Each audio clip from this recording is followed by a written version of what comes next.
All right, folks, what is going on? Back with another video on the VFcast channel. I want to do a quick video somewhat in response to the NLSC podcast. They just recently did a podcast earlier, and it's not necessarily a response. It's more of a piggyback on what they were saying about the historical things about, sports games and basketball in particular, because they do a lot of basketball stuff.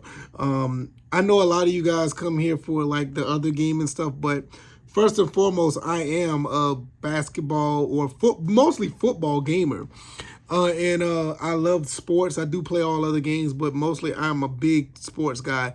So hopefully you guys will bear with me as I go through this video.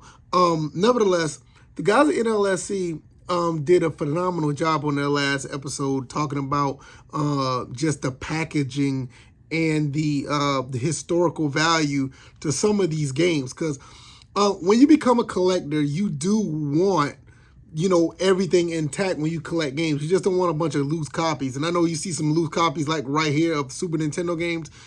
You ever actually looked into trying to get like complete copies of Super Nintendo games? Yeah, you know what I mean? But for the most part, especially like anything from Genesis on up, Saturn, PS1, PS2, I mean, all the way up to now, I try to get complete copies of games. And when it comes to sports titles, is to me, as a big sports fan, this is a bit of history that you want to hold on to. So I want to talk about a few games that I have and why I think it's really neat to collect and hold on to some of this stuff. Because when you're a sports fan, this is a part of history that probably is one of the things that nobody really talks about, when it comes to like collecting sports memorabilia and or just the history of it, because they look at it as toys to an extent. So I want to start off with some of my Sega Saturn games. I have a lot of this stuff, but I don't want to go into all of it, but I want to just talk about a few of them. And the first one I want to talk about is the NBA Live 98 case for the Sega Saturn. If you look at this, I mean, it has Tim Hardaway on the cover. I mean, this just looks phenomenal for, historical purposes. Some people may know Tim Hardaway for him being on the Warriors, or whatever the case may be. Didn't know that he was, a Miami Heat.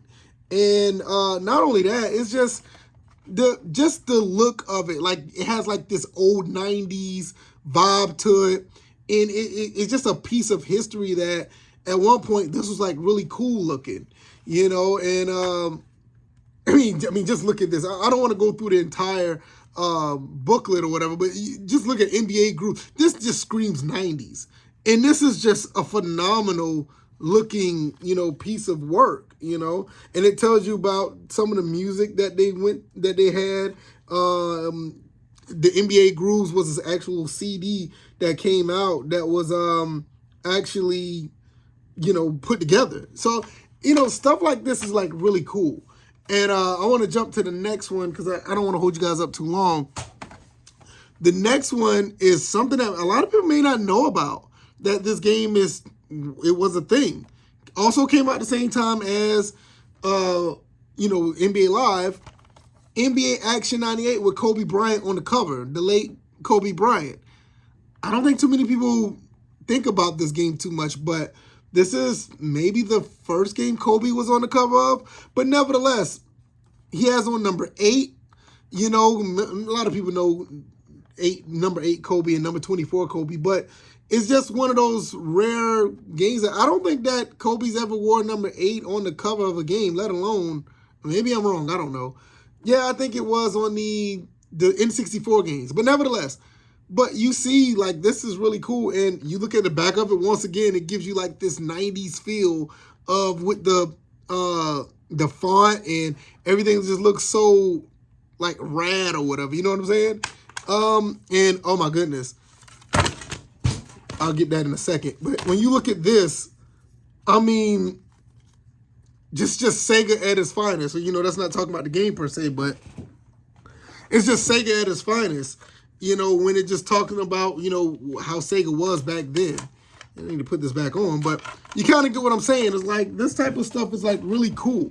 Now, I'm going to go back a little bit. And one thing that I think they were talking about, like, with Bulls versus Blazers and stuff like that, you look at this cover right here. I mean, it just screams like early 90s. You know what I'm saying? 1992, 1991. Got Pippen going up against, who was this thing? It's Polonese, I think. Was it Duckworth? I can't remember who it was at 00. I can't remember. But nevertheless, you got Purdue in the background and Horace Grant, Terry Porter right there.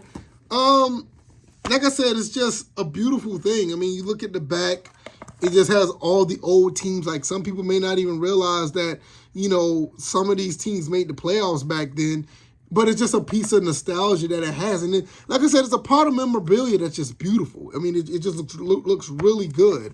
And I mean, I also have the manual and everything. And look, another thing about these, full of information in these manuals. Full of information in the, I mean, let alone, you don't even get instruction manuals anymore, but when you have full ones like this, I mean, this is a whole booklet. I mean, it's just amazing. So it's another thing that they were talking about. Two more left. One more I want to talk about with this one that a lot of people may not want to, you know, think about. NBA starting five for the PS2. First and foremost, a lot of people may not know this game existed. I think one time that in a part of the podcast, I think D for 3 was actually talking about the you know, how many games that came out back then, and this was one of them. I want to say this came out in 2002. Yeah, it came out in 2002 by Konami, and Tracy McGrady's on the cover in his Magic uniform, and it's just, you know, this game is a little rougher on the edges, but it is still fun to play once you learn the mechanics.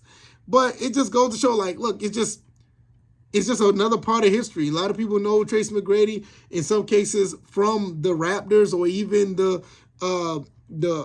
Houston Rockets. You know, most people may know about him being on the Magic, but for him being on the cover of a game, this is more memorabilia that people may not even know about. Looking at the cover, I mean, let's just look at this. This is just beautiful. This is just beautiful. You know what I'm saying? I mean, what else can you say about it? Another full-fledged instruction manual, a lot of, you know, information in here. Great. Now, like I said, I got a lot of games like this, and you know, but I only went with 5, and the last one is pretty interesting. I have this on 360 as well, so excuse the messiness of this this case, because this is an old case. NBA 2K8, and look, it has Chris Paul. Chris Paul is in a New Orleans Hornets. Yes, New Orleans Hornets uniform. A lot of people may not remember that when Charlotte lost their team at one point, the Hornets was named in New Orleans before they were the Pelicans. So yeah, this is another piece of nostalgia that people may not, or piece of history that people may not know, or they can have a piece of history that has Chris Paul in a New Orleans Hornets uniform. I mean, when you look at it, there's a better picture of it right there, and also it is on the cover of the game. I mean, of the CD or the DVD. So I didn't want to make this so too long, but I just want to let you guys know I wanted to piggyback off of what D and Andrew of the NLCS podcast was talking about. These games that are in complete, you know, in complete condition really shows off how well these games are, you know, presented, and it has a lot of history behind it. And kudos to the people who like continue to collect, not only just for sports titles, but games in general, because it's bigger than just having stuff on the wall or having stuff in a bookcase. These things are actually a level of history that people don't really think about. So if you made it this far, I appreciate it. I will be having a VF cast up sometime this week. I'm working, so I wasn't able to really do a full one, but I did want to get this video out and let you guys know how I feel about this topic. I'm going to have the link to the NLCS podcast down in the description. You guys need to check that out. If you guys love basketball, phenomenal. I will say this again, phenomenal podcast when it comes to the history and the love of, you know, sports basketball games. So hopefully you guys check all that stuff out. And thank you guys for watching. Hope you guys like, share, and subscribe. I will see you guys on the next one. All right, y'all. Y'all take it easy. Y'all be blessed. Peace.